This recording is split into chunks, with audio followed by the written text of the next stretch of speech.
रैखिक समीकरण युग्मों को हमने प्रतिस्थापन विधि से हल करना सीखना है। 2 प्रश्न लेंगे, उनको प्रतिस्थापन विधि से हल करेंगे।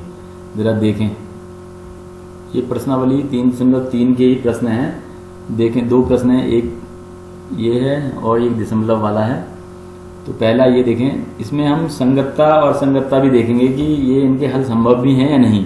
तो इनको मैं अगर मानक रूप में लिखूं तो कैसे होगा, x + y - 14 बराबर 0, और ये हो गया x - y - 4 बराबर 0। और मानक रूप जो है वो क्या होता है, a1x + b1y + c1 बराबर 0, और a2x + b2y + c2 बराबर 0। तो इससे अगर तुलना करें इनसे, इनके मानक रूप से, तो यहाँ a1 बराबर कितना हो जाएगा, 1, और a2 बराबर आ गया ये भी 1। ऊपर में पहले वाले समीकरण में b1 बराबर आ गया 1, और दूसरे में हो गया b2 बराबर -1, और यहाँ c1 बराबर है -14, और c2 बराबर है -4। इससे पहले की वीडियो में मैंने ये संगत असंगत कैसे जांचने हैं ये सिखाया हुआ है, तो यहाँ पे ये थोड़ा शॉर्टकट किया हुआ है। आप इनके नीचे लिख करके तब तुलनात्मक कर सकते हैं, तब a1 b1 c1 के मान ज्ञात कर सकते हैं। तो ये इस तरह से मान प्राप्त हो गया। अब देखें, a1/a2 बराबर आ रहा है 1/1, और b1/b2 बराबर आ रहा है 1/-1। तो देख रहे हैं हम a1/a2 बराबर नहीं हो रहा है b1/b2 के। तो इसका मतलब क्या है, अद्वितीय हल हैं। तो इस स्थिति में हल संभव हैं। अब वो हल जो निकालने हैं वो हमें कैसे निकालने हैं, प्रतिस्थापन विधि से, सब्स्टिट्यूशन मेथड है। तो उसके लिए क्या करते हैं कि एक समीकरण से मान किसी एक चर का दूसरे में रख देंगे। तो देखें, समीकरण थी x, पहली समीकरण है x + y बराबर 14। ये तो मैंने इस समीकरण में x का मान निकाला, तो वो हो गया 14 - y। तो अब x का मान समीकरण, ये समीकरण 1 थी, और समीकरण 2 क्या है, x - y बराबर 4, ये समीकरण 2 है। तो x का मान जो मैंने यहाँ से निकाला, वो मान समीकरण 2 में रखने पर, तो x का मान समीकरण 2 में रखने पर, 2 में मान रख रहा हूँ x का कितना है, 14 - y, और यहाँ पे -y पहले से ही है, बराबर 4। अब मैं इसको हल करूँ तो देखें जरा, ये 14 - 2y बराबर 4, और फिर मैं इसको यहाँ पे हल कर रहा हूँ। -2y, हमने रैखिक समीकरण को हल करना कक्षा 8 से सीख चुके हैं, उससे पहले भी।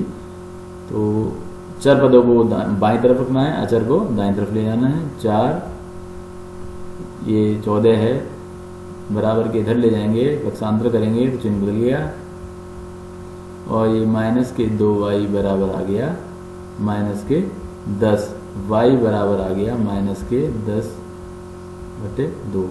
ये भी जो गुणांक होता है वो दूसरी तरफ भाग कर देते हैं। अगर भाग होता है यहाँ पे तो दूसरी तरफ गुणा करते। तो अब ये हो गया y बराबर, यहाँ ये कैंसिल हो जाएंगे इंजन, और ये आ गया 5, y का मान आ गया 5। y का मान समीकरण 1 या 2 किसी में भी रख करके x का मान भी ज्ञात कर सकते हैं। y का मान समीकरण 1 में रखने पर, तो यहाँ पे 1 में रख दें y का मान, तो x प्लस y कितना है 5 बराबर, ये होगी समीकरण 14 बराबर 14, समीकरण 1 है। तो यहाँ मान रख दिया गया है x बराबर 14, और ये -5, x बराबर आ गया 9। तो इस तरह से हम x और y के मान प्राप्त हो गए। इन मानों को मैं समीकरण में रखूंगा तो हमको उत्तर की जांच भी हो जाएगी। देखना जरा, पहली समीकरण में रखूंगा 9 और यहाँ पे 9 रखूँगा, इसमें रखूँगा यहाँ पे 5, तो 9 और 5 जोड़ूंगा कितना होगा 14। अगर यहाँ दूसरी में रखता हूँ तो यहाँ पे 9 माइनस 5, 9 में से 5 माइनस हुआ तो ये आ जाएगा 4। तो यानी कि हमारे उत्तर की जांच भी होगी कि उत्तर सही आया है।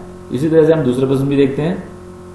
तो जैसा कि इसमें प्रश्न में देख रहे हैं दूसरे प्रश्न में कि यहाँ दशमलव वाले संख्याएं हैं, तो इनको करने में थोड़ी सी हमें कठिनाई हो सकती है। तो दोनों तरफ दशमलव हैं, एक एक अंक पूर्ण दशमलव है, यानी दशमलव के बाद एक एक अंक है। तो आसानी के लिए मैं दोनों तरफ 10 से गुणा कर देता हूँ। तो यहाँ पे लिख देंगे समीकरण 1 व 2 में दोनों ओर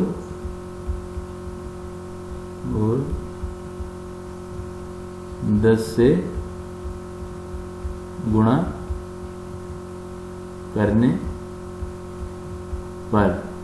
तो देखें यार, दशमलव 2 में अगर 10 से गुणा होती है तो कितना हुआ 10 दूना 20, और एक अंक पहले दशमलव है तो ये हट गया, तो ये कितना आ गया 2। तो यानी कि दशमलव 2x कितना हो जाएगा 10 से गुणा करने के बाद 2x।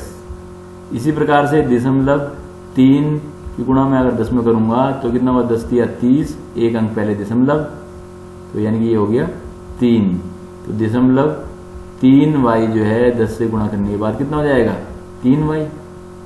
इसी प्रकार से 1.3 की अगर 10 से गुणा करूंगा तो ये 130 होएगा, और एक अंक पहले दशमलव लगाना पड़ेगा, तो यानी कि ये हो गया 13।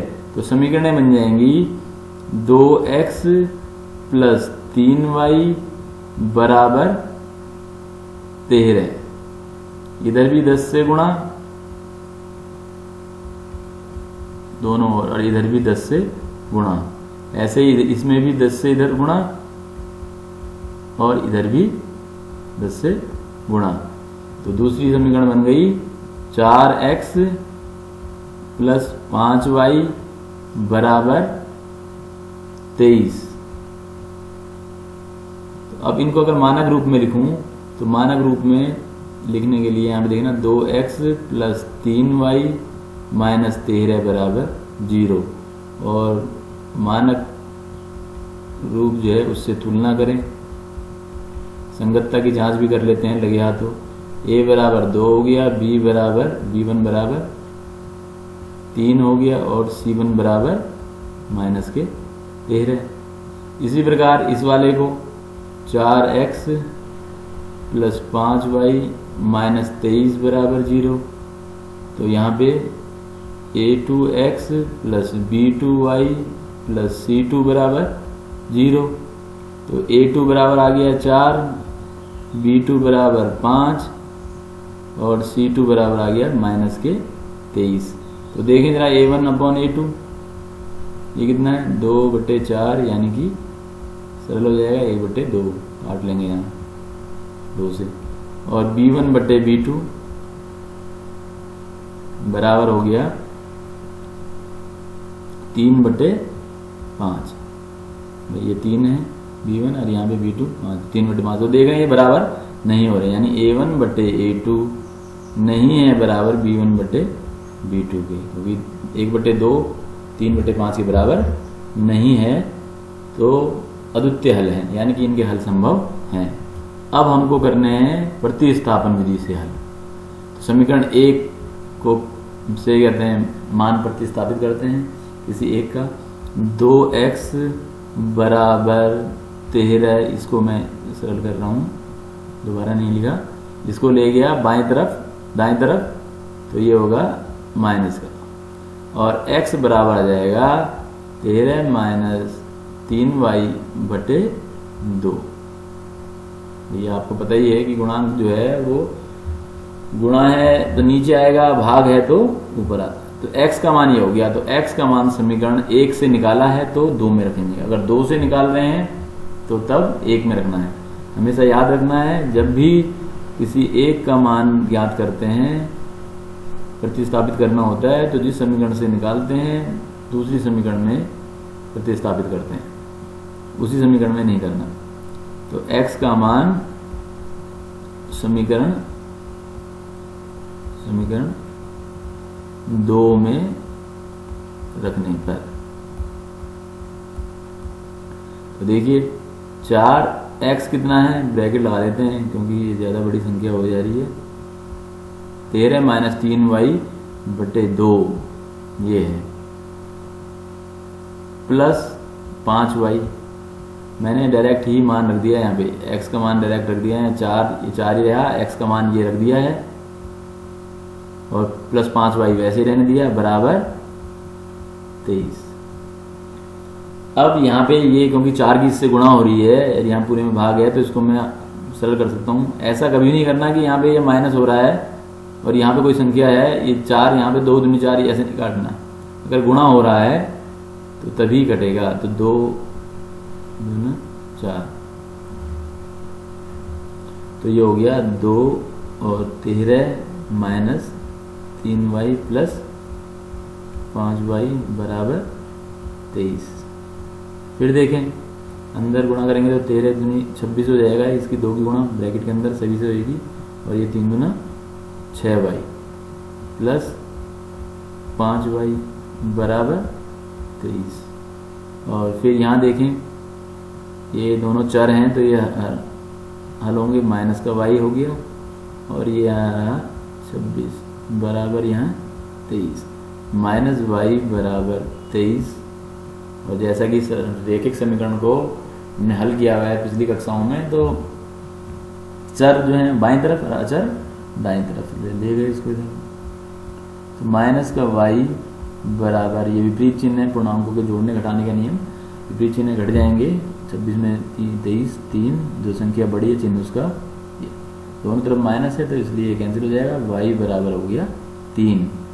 अब y का मान किसी एक समीकरण में रख सकते हैं हम, तो y का मान समीकरण 1 में ही रख देते हैं, तो यहाँ पे लिखेंगे y का मान समीकरण 1 में रखने पर, तो देखें 2x प्लस 3y कितना है, गुणा 3 बराबर 13। ये समीकरण 1 जो है मैंने लिखी नहीं है, सीधा ही मान रख दिया है, आप पहले लिखें और फिर मान रखें, गुणा 3 दिया 9 बराबर 13, 2x बराबर 13, फिर वही नियम अचर को दाईं तरफ, 2x बराबर 4 और x बराबर 4 बटे 2, x बराबर आ गया 2। तो इस तरीके से हमें x के और y के दोनों मान निकल गए, ये मान सही हैं, इसकी जांच हम दी गई समीकरणों में मान रख करके कर सकते हैं कि बाएं पक्ष का जो मान आ रहा है वही दाएं पक्ष का आएगा। धन्यवाद।